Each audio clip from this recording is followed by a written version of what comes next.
Армысыздар, құрметті көрермен, эфирде Шарайна жаңалықтары, студияда мен Гүлнар Жанболатқызы.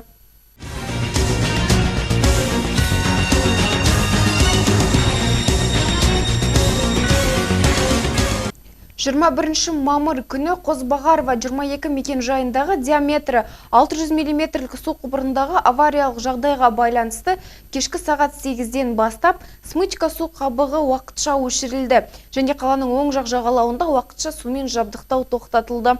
Осы жағдайға байланысты бүгін Семей су арнасы мемлекеттік коммуналдық кәсіпорнының басшысы бақ өкілдерінің сұрақтарына жауап берді. Толығырақ тілші бейнематериалында. Қазіргі уақытта смычка су қабылдағышы орнындағы апаттық жағдайды жою жұмыстары толығымен аяқталды. Мамандар ақау орнын анықтады. Қалпына келтіру жұмыстары ақау орнына қол жеткізудің қиындығымен және диаметрі 600 мм магистральдық құбырда судың үлкен көлемінің болуымен күрделенді. Өз кезегінде бұл авариялық жағдайды жою уақытының ұзаруына әкелді. Оқиға орнында Семей су арнасы мемлекеттік коммуналдық кәсіпорнынан 20 адам және 15 техника жұмылдырылған. Сонымен қатар қаладағы авариялық жағдай байланысты оң жағалаудағы барлық мектепте сабақ қашықтан оқыту форматына көшірілді. Сол қазу жұмыстарына байланысты жаңағы 600 мм су құбырында екі жерден ақау шыққаны анықталды. Сол себепті кешкі сағат 8-де орталық смычка су ұңғымасынан оң жақ жағалауға су беру тоқтатылды. Осы жұмысты қалпына келтіруге біздің кәсіпорын тарапынан 20 бірлік техника және 15 жұмысшы қамтылып отыр. Жұмыс кеше түнгі бойы тоқтаусыз түні бойы жүргізілді. Таңғы сағат 8-ге дейін бүкіл су құбырын тазалап, су ақау шыққан жерде дәнекерлеу жұмыстарына дайындық жұмыстары аяқталып, 8-де дәнекерлеу жұмыстары басталып кетті. Осы дәнекерлеу жұмыстарының ақталу уақыты, болжамды уақыты 2-3 сағат. 2-3 сағат сол дәнекерлеу жұмыстары аяқталысымен су ұңғымасы іске қосылып, оң жағалауға су беру жұмыстары жүргізіледі. Ал енді жаңағы айтып кеттіңіз, ақаудың туындаған себебі ол осы көптен бері айтылып келе жатқан мәселе. Жер асты су құбырларының біздің қаланың толық ескіру пайызы қазіргі уақытта 70-80% құрап отыр. Енді өткен ғасырның 50-60-70 жылдары салынған су құбырлар қазір толық өз қызметін атқаруға техникалық жағдайы сай еместігі осы уақытқа дейін көтеріліп келе жатқан мәселе. Ал енді жаңағы осы міне қазіргі авария шығып отырған 600 мм су құбырын туралы айта кететін болсақ, 2021 жылы біздің кәсіпорынның тарапынан осындай авариялық жағдайлардың алдын алу мақсатында тексеру және сол тексерудің нәтижесі қорытындысы бойынша жобалық сметалық құжаттар әзірленген болатын. Ол жобалық сметалық құжаттар қазіргі сараптамадан өткізіліп, сол құжаттамалар негізінде қалалық тұрғын үй коммуналдық шаруашылық кәсіпорнына мекемесіне ұсыныс берілген болатын. Себебі қаланы инфрақұрылымдарын дамыту бағдарламасына енгізіп қаржы бөлуіне. Қазіргі уақытта ол жоба әлі күнге дейін қарастырылу сатысында. Ал енді біз өз тарапымыздан осындай ақау шыққан жағдайда оперативно қалпына келтіру мойнымызға аламыз деп отырмыз. Енді жаңағы бұл құбыр жаңағы смычкадан шығып отырған негізгі құбыр болып отыр. Оң жағалауға су берілетін. Себебі жаңағы айтып келе жатырмыз ғой, осы мына смычка су ұңғымасынан Дулатов көшесіне дейін 600 мм су құбыры келіп тұрды. Сол Дулатов көшесіндегі су тарату камералы арқылы қаланың басқа аудандарына кетеді. Ал енді көпшілік қазір түсінікті жағдай олардың айтып отырғаны суды алдын ала неге экспертиздер деп. Себебі авария айтып келмеді. Бұл авария сразу тоқтаған бетте бізде де ережеде көрсетілген авария болған жағдайда шұғыл тоқтатылады. Бірақ 1 сағат мөлшерінде орталық баспасөз ақпарат құралдарында хабарлама беру жөнінде. Кеше біз 12-де тоқтаттық, 11-де біз 11 жарымда бұл туралы ақпарат берілген болатын, мысалы халыққа түсініктеме жұмыстарын жүргізіп жатырмыз. Ал енді қазіргі айтып отырмыз, болжамды уақытымыз 2-3 сағат, 2-3 сағаттан кейін қаланың 10 жағалауына су беру қалпына келтіріледі. 2 сағаттан сағат 1. Қозбағаров 22 мекенжайында орын алған авариялық жағдайды жою жұмыстары жүргізілді. Оқиға орнында құбырды қалпына келтіру, дәнекерлеу жұмыстары жүргізіліп, техникалық жұмыстар аяқтала салысымен оң жағалауға бірден су берілді. Мақпал Жүнісова, Алибек Қауысбеков, Арлан Исаков, ТВ6 телеарнасы.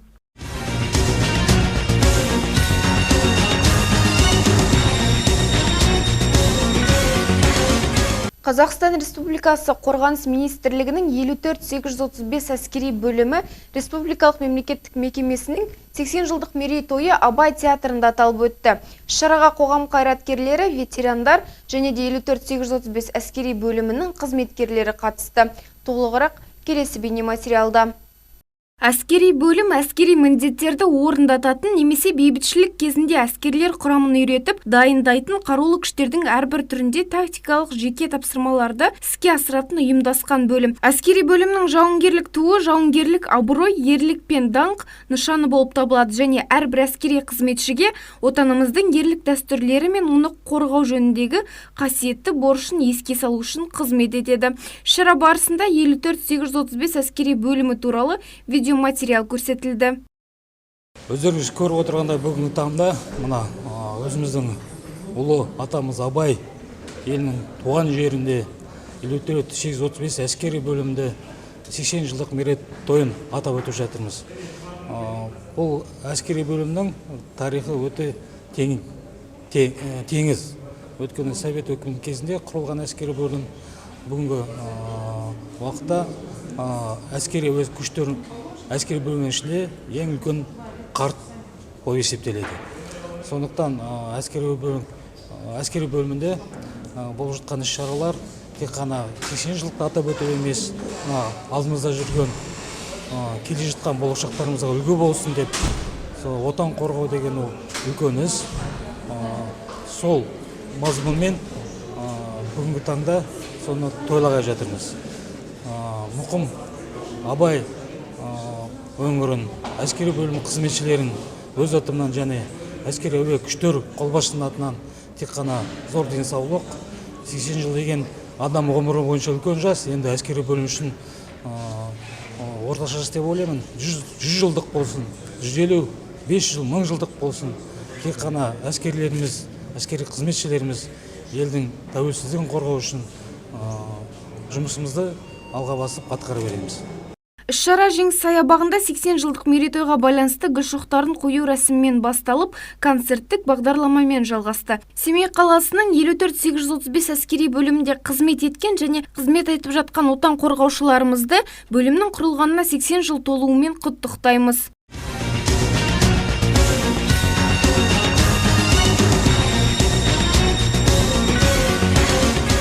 Бүгін Абай облысының өңірлік коммуникациялар қызмет алаңында кезекті баспасөз мәслихаты өтті.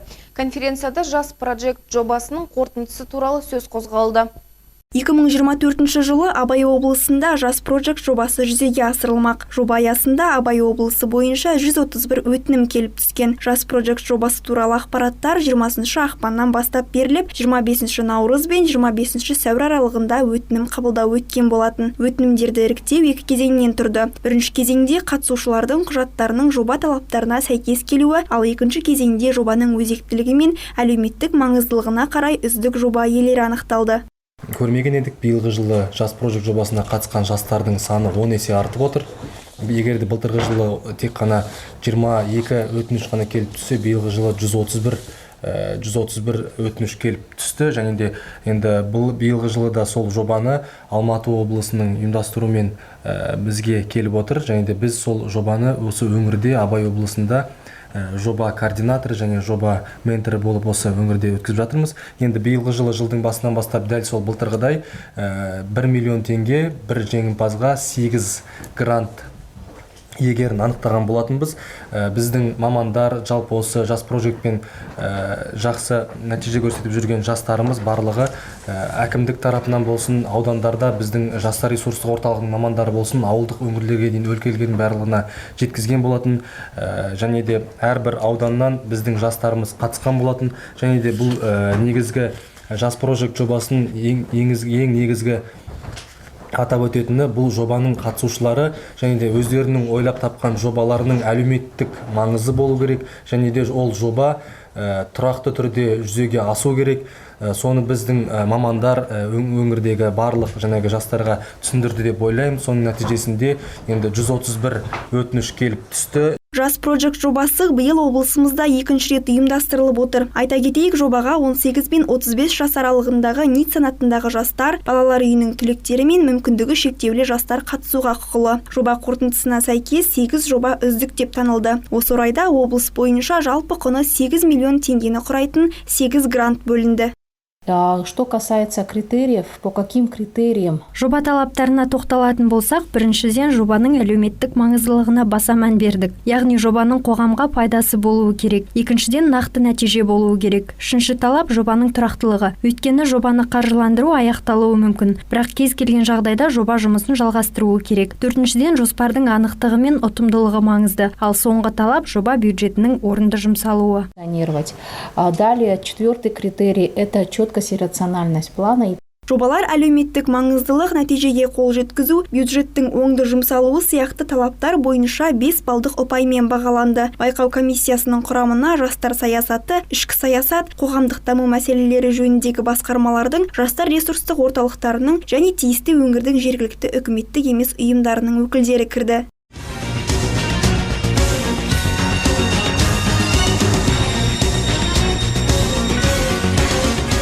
21 мамыр Семей қаласының орталық саябағында саябақтар шері 2024 халықаралық табиғатты қорғау акциясы аясында Қызыл кітап беттерін парақтаймыз эко-саяхаты экологиялық іс-шарасы өтті. Оған өлкетанушылар, биологиялық орталық қызметкерлері мен студенттер қатысты. Олардың назарына Қызыл кітапқа енген жануарлар мен өсімдіктер сұнылды. Іс-шараның басты мақсаты қоршаған ортаны қорғап сақтау. Аталмыш эко-акцияны Семей орманы, табиғи орман резерваты жыл сайын ұйымдастырады. Жалпы Абай облысы бойынша Қызыл кітапқа енген 162 өсімдік пен 2 жануар бар. Қызыл кітап сирек кездесетін және жойылып кетуі мүмкін жануарлардың, өсімдіктердің, жәндіктердің, балықтардың және тағы да басқа жан-жануарлардың тізімі. Енді бүгінгі таңда осы парктер шеруін өткізіп жатырмыз. Парктер шеруі деген біз табиғат қорғайтын мекеме болғаннан кейін, табиғатты аялап, жас өспірімдерді осы табиғатты қалай аялау керек екенін соған енді патриоттық сезім тудырып, сол үшін арналған шара. Ол шара жылда болады. Ол халықаралық, оны біз ғана емес, талай мемлекеттерде өтіп жатыр ондай шара. Енді осы шараға келетін болсақ, бүгін енді Қызыл кітапты бекер таңдап тұрғанымыз жоқ. Енді біз көрген өсімдіктерді біздің жас ұрпақтарда көрсін деген сезімдеміз. Енді біз көрген жануарларда, біз көрген өсімдіктер, олар азайып бара жатқан өсімдіктерге біз күнде бақылау жасап, олардың қай жерде өсетіндерін, сол жерлердің бәрін қатты қадам бақылауға алып, ол өсімдіктердің ары қарай жетілуін, көбеюін, соның бәрін бақылап отырамыз. Енді соған бүгін енді іс-шара өткізіп жатырмыз бүгінгі күні. Осы іс-шараға Семей қаласының 5 колледжі қатысып отыр, и 1 университеті, балалар, одан кейін 4 районнан балалар келіп отыр, осы Абай облысының 4 районынан. Сол қазір іс-шараның басталмай тұрып, балаларға үлкен алғысымды айтқым келеді, ұстаздарға міне келіп бүгін өзі недерін көрсетіп жатқандарына өте үлкен рахмет айтқым келеді. Енді осы шара жылдан жылға жалғаса береді бізде. Жақсылық болсын енді. Аспанымыз тыныш, аспанымыз ашық, неміз тыныш болсын әргейміз. Қызыл кітап 1963 жылы жарық көрді. Ғалымдар оны қажетті мәліметпен толықтыру және жариялау үшін 11-де жойылған хайуандар, қызыл беттерде сирек кездесетін, сары бетте тез азайып келе жатқан, ал ақ беттерде құтқарылған жануарлардың түрлері көрсетілген. Соңғы 4 ғасырда жануарлардың және өсімдіктердің 150-ден астам түрі жойылып кетті. Бүгін біз Абай елшілері Семей орманы резерваттарын ұйымдастырумен өтіп жатқан парктер шеруіне қатысып отырмыз. Осы акцияда Қызыл кітаптың парақшаларына енген жануарлар мен өсімдіктер туралы түрлі ақпарат беріледі. Осы Қызыл кітаптың құрамын айта кететін болсақ, Қызыл кітап ақ парақшалардан, қызыл парақшалардан, сары парақшалардан және қара парақшалардан тұрады. Біз Абай елшілері өкінішке орай Қазақстан аумағынан мүлдем жоғалып кеткен, мүлдем жойылып кеткен жануарлар жайлы айтатын боламыз. Яғни бұл қара парақша. Қара парақша жайлы көбісі білет, ал көбісі білмейді. Мен ол қара парақшаға енетін жануарлар жайлы айта аламын. Мысалы, ол тұран жолбарысы, тарпан немесе қызыл қасқыр. Біздің елімізде осы қара парақша, Қызыл кітабымыздың қара парақшасы мүлдем болмау үшін еліміздегі браконьерлік аңшылықты түбегейлі жойып, оған тыйым салу керек деп ойлаймын. Жалпы осы Қызыл кітапқа енген жануарларды, өсімдіктерді білудің жастарға, жалпы осы әрбір тұрғынға, әрбір азаматқа қандай пайдасы бар деп ойлайсыз? Енді ол біріншіден өз еліміздің, өз жеріміздің көркем табиғаты, әдемілігі. Біз басқа елдер өзінің инфрақұрылымымен мақтанатын болса, біз өзіміздің табиғатымыздың әдемілігімен мақтана аламыз. Сол себепті қазіргі жастардың барлығы осы Қызыл кітапқа енген жануарларды жойылып кетпеуіне барынша ықтималдығын тигізу. Қазақстанда бұл кітап 3 басылымнан тұрады. Соңғысы 1999 жылы шықты. Кітапта жануарлардың 120 түрі жазылған. Олардың ішінде ақбөкен, гепард, бүркіт, арқар, барыс және қылқалам бар. Біздің елімізде Қызыл кітапқа енген жануар немесе өсімдікке зиян тигізілсе, ол адам айыппұлмен қатар бас бостандығынан айырылуы мүмкін. Қызыл кітапта жойылу қаупі бар түрлердің тізімі ғана емес, сондай-ақ қоршаған ортаны сақтауға арналған пайдалы кеңестер жазылған. Қызыл түс қауіптілікті білдіреді. Сондықтан кітапты осы түсте шығаруға шешім қабылданды. Флора және фауна өкілдерінің жойылуының басты себебі ол адам. Сондықтан қоршаған ортаға және табиғатқа назар аударуымыз қажет. Бүгінгі Семей орманы ұжымының салтанатты іс-шарасы парктер шеруі өтіп жатыр. Бұл іс-шараға Шәкәрім университетінің оқытушылары мен орман ресурстары және аңшылықтану білім беру бағдарламасының студенттері жыл сайын атсалысады. Және де бұл ұжыммен біз тығыз байланыстамыз. Осы оқу тәжірибе барысында біздің студенттер өзінің мамандығына қажетті дағдыларды игереді. Және бұндай іс-шаралар Семей өңірінің экологиялық мақсатта жақсартуына өте қажетті шара деп санаймын. Қазақ КСР-ның тұңғыш Қызыл кітабы 1981 жылы жарық көрді. Академик Байтуллиннің бастамасымен екінші және тәуелсіз Қазақстан үшін тұңғыш Қызыл кітап шықты. Сирек кездесетін эндемикалық және реликті өсімдіктер түрлерінің тізбесі Қазақстан Республикасының үкіметімен бекітіліп, оның негізінде 2014 жылы екінші Қызыл кітап басылып шықты. Онда қорғауды қажет ететін 387 өсімдік түрі бар. Екінші кітапта түрлердің саны 81 түрге көбейді. Сондай-ақ ақ ғалымдарымыз аймақты Қызыл кітапқа енетін өсімдіктердің тізімін жасады. Оларға еліміздің Қызыл кітабына енген түрлерден бөлек осы аймақ үшін сирек кездесетін өсімдіктер де бар. Қызыл кітапты жасау және жаңарту ботаниктердің үлкен ұзақ мерзімді қажырлы еңбегі. Камила Нартова, Алибек Қауысбек, Фарлан Исаков, ТВ-6 телеарнасы.